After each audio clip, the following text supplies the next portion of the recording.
this conference that we've had over the last 2 days here at Harvard Business School has been great. I have to say that the quality of the people here is what's made the conference. Right from the outset, when we had a case study which we'd been set like a business school class, from the first 2 minutes of the conference, everybody was engaged, and it's evident that the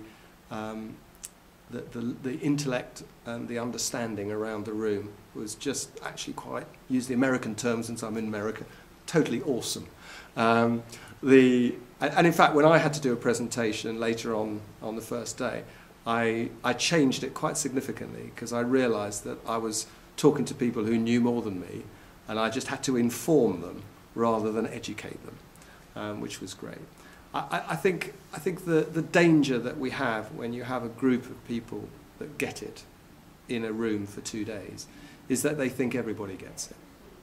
And I think what came out of the meeting was that we must be careful that we don't just talk to those who are sympathetic and understand, that we actually take the challenges head on as we go through and try and get to the regulators, to the big investors who talk the talk but are yet to walk the walk. And I think that's quite interesting to me.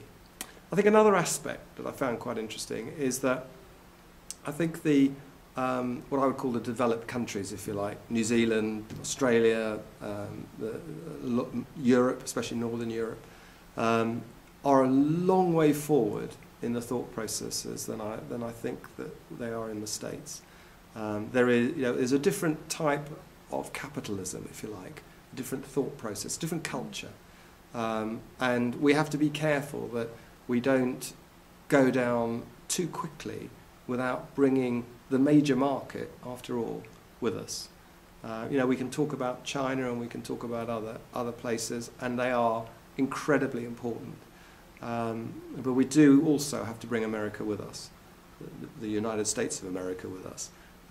And one of the things I got out of this conference, I need to think about it more, because we're directly at the end of the conference, is just how to really make that happen.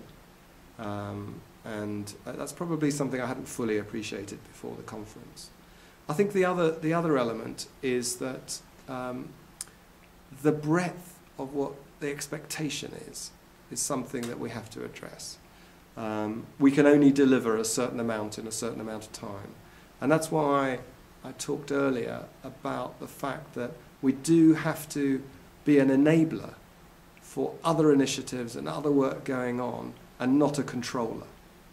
If we try to control, we will build an organisation of 100, 200 people, which won't be effective. We're much better off being a dozen people and letting others actually loose, but connecting into them quite closely without controlling what they do. And I think that's probably the other learning thing out of today.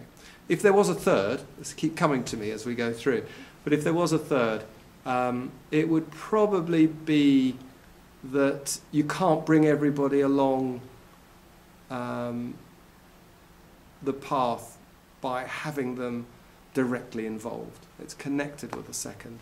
And I think we have to show leadership. There was a big debate about whether things need to be incremental on what's already done, or one is bold and does something new. Personally, I think you have to be bold, but not completely innovative. If we tried too hard, a lot of the discussion was around how difficult it is to change things. And I think if we're not bold, we might end up incrementally. The analogy I would have is that you're building on top of foundations that aren't strong, whereas you're better off digging the foundations up and making it work. And that's probably very unfair, but there is an element of that I think we've just got to be careful of.